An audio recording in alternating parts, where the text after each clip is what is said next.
Если вы не знаете, как выглядит Турция, глубинная Турция, то вот так она выглядит. Узкие улочки, очень много магазинов, очень много. Везде флаги Турции.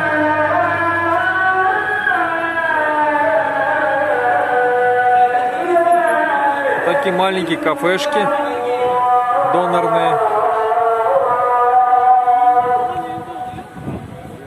Чай попить, пожалуйста. Громко кричат азан. На молитву зовут. Вот такие улочки.